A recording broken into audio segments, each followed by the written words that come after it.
السلام علیکم دوستو، ابھی میں آپ کو مرغیاں اور چوزیں پالنے کا آسان سا فارمولہ بتاؤں گا،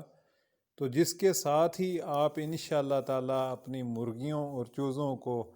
اچھے طریقے سے نشوونما کر لیں گے اور انشاءاللہ تعالی آپ بھرپور فائدہ اٹھا سکتے ہیں۔ تو دوستو، یہ چھوٹی چھوٹی سی مسٹیکس ہیں جن کی وجہ سے پرابلم آتا ہے، تو جس میں سب سے پہلے نمبر پہ جو ہے وہ ہے خوراک کا برتن اور خوراک۔ تو دوستو، آپ نے خوراک کا برتن ایسا لینا ہے جس کے اندر مرغی انٹر نہ ہو سکے اور خوراک کے ساتھ اس کے پنجے نہ ٹچ ہو سکیں، کیونکہ خوراک جو ہے اس کے جب پنجوں کے ساتھ لگتی ہے تو پنجوں کے ساتھ عموماً جراثیم وغیرہ ہوتے ہیں، تو وہ جب خوراک کے ساتھ شامل ہو جاتے ہیں تو پھر مرغی کے پیٹ کے اندر جا کے بیمار کر سکتے ہیں۔ تو اس لیے دوستو، آپ نے خوراک کے برتن چوز کرتے وقت اس چیز کا خاص خیال رکھنا ہے کہ مرغی یا چوزا اس کے اندر انٹر نہ ہو سکے، بلکہ باہر کھڑے ہو کے ہی وہ اپنی خوراک کھا سکے۔ تو دوستو، خوراک ڈالنی کس ٹائم ہے یہ بھی آپ کو بتاتا ہوں، لیکن اس سے پہلے میں آپ کو دوسرے نمبر پہ لے جاتا ہوں کہ دوسرے نمبر پہ آپ نے پانی مرغی اور چوزوں کو کب دینا ہے، اور چوزوں اور مرغیوں کے لیے پانی کا برتن کیسا ہونا چاہیے۔ جی ہاں، تو دوستو، چوزوں اور مرغیوں کے لیے پانی کا برتن بھی نیٹ اینڈ کلین ہونا چاہیے، اور اسے آپ روزانہ کی بیسس پہ ضرور صرف کے ساتھ دھوئیں، اور پانی کو دن میں 2 سے 3 دفعہ تو لازمی چینج کریں، اور کوشش کریں کہ رات کے وقت پانی چوزوں اور مرغیوں کے سامنے سے اٹھا لیں، اور صبح فرسٹ ٹائم جو ہے ان کے سامنے آپ پانی رکھ دیں، اور دن کے وقت بھی ایسا کریں کہ کم از کم 2 سے 3 دفعہ آپ پانی ان کے سامنے سے اٹھائیں، 1 گھنٹے کے وقفے کے بعد پھر آپ پانی رکھ دیں اور 2-3 گھنٹے پڑا رہے، تاکہ اس سے ایک تو پانی فریش ہو جاتا ہے، فریش اور تازہ پانی ان کے پاس پہنچ جاتا ہے، اور دوسرے نمبر پر پانی کا برتن بھی اسی بہانے بالکل صاف ہو جائے گا، پانی کا برتن بھی آپ دھو لیں گے۔ تو دوستو، تیسرے نمبر پر ٹمپریچر ہے۔ آپ نے سخت سردیوں میں سردی سے بچانا ہے اور گرمیوں کے اندر گرمی سے بچانا ہے۔ دوستو، گرمی سے بچاؤ کے لیے آپ ایئر کولر کا استعمال کر سکتے ہیں، اور سردی سے بچاؤ کے لیے آپ ہیٹر اور بلب کا استعمال کر سکتے ہیں۔ تو آپ نے مرغی اور چوزوں کو متعلقہ ٹمپریچر، جو کہ میں آلریڈی اپنی ویڈیوز کے اندر بتا چکا ہوں، وہ ٹمپریچر ان کو دیں، انشاءاللہ تعالی اس سے بھی فائدہ ہوگا۔ تو دوستو، چوتھے نمبر پر آپ نے ان کی صفائی کا خیال رکھنا ہے۔ صفائی کے لیے آپ ان کے کیج اور کھڈے کو وقتاً فوقتاً صاف کرتے رہیں، اور جب آپ ویکلی بیسس پہ اس کو صاف کریں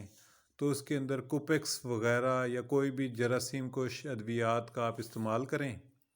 تاکہ چھوٹے موٹے جراثیم جو ہے وہ مر جائیں، اور اس کے بعد آپ اس کے نیچے چاولوں کا بوسہ یا گندم کا بوسہ یا پھر لکڑی کا برودہ استعمال کر سکتے ہیں۔ اس برودے کو یا اس چیز کو ڈسپوزیبل ہفتے کے بعد آپ ڈسپوز کر دیں، اور اس کیج کو اچھی طرح سے صاف کر کے پھر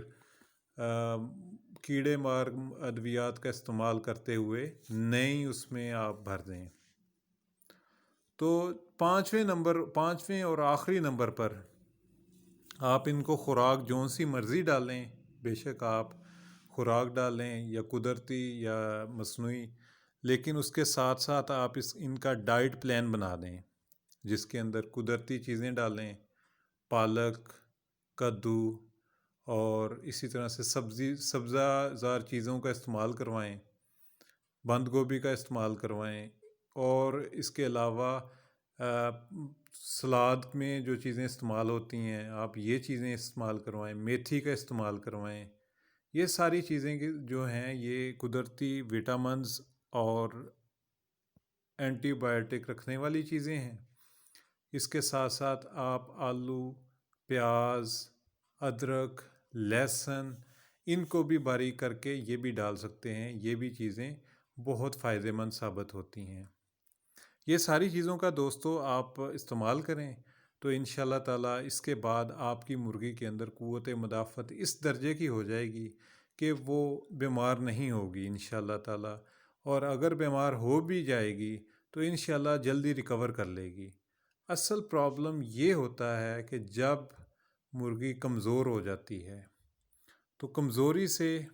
دوستو کمزور مرغی پر بیماریاں اور موسم کے اثرات بہت جلدی رونما ہوتے ہیں اور وہ سٹیبل نہیں ہوتی۔ اس وجہ سے یہ جو میں نے آپ کو 5 چیزیں بتائی ہیں، آپ نے ان کا خصوصی طور پہ جب خیال رکھیں گے تو انشاءاللہ تعالی آپ کی مرغی کے اندر قوت مدافعت اور طاقت اتنی ہوگی کہ وہ چھوٹے موٹے پرابلم کو ویسے ہی ٹیکل کر لے گی اور بیمار نہیں ہوگی۔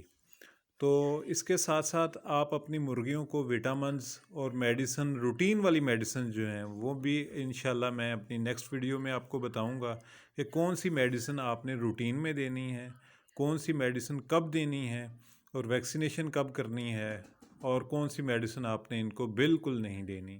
تو یہ ساری چیزیں انشاءاللہ تعالیٰ میں آپ کو بتاؤں گا، جس سے آپ انشاءاللہ تعالیٰ اپنی کسی بھی مرغی کو مرنے سے اور بیمار ہونے سے بچائیں گے، اور مرغیوں سے آپ بھرپور طریقے سے آپ انشاءاللہ تعالیٰ مستفید اور فائدہ مند فائدہ حاصل کر سکیں گے، اور لا علمی کی وجہ سے نقصان نہ کیجیے گا۔ میری ان باتوں کو نوٹ کیجیے اور ان پر عمل درآمد کریں اور ان سے بھرپور فائدہ اٹھائیں، ورنہ یہ نہ ہو کہ آپ میری آنے والی ویڈیوز کو بھی اگر اگنور کریں گے تو پھر یہ نہ ہو کہ آپ کچھ علم سے محروم ہو جائیں اور اپنا لا علمی کی وجہ سے نقصان کر لیں۔ اس وجہ سے دوستو ضروری ہے کہ اگر آپ میرے ان مشوروں پر عمل کریں گے تو انشاءاللہ تعالیٰ آپ کا شوق اور آپ کا بزنس جو ہے یہ پایہ تکمیل تک پہنچے گا، اور آپ بھرپور طریقے سے اس سے فائدہ حاصل کریں گے، اور اس وجہ سے میری ویڈیوز کو آپ دیکھتے رہیں۔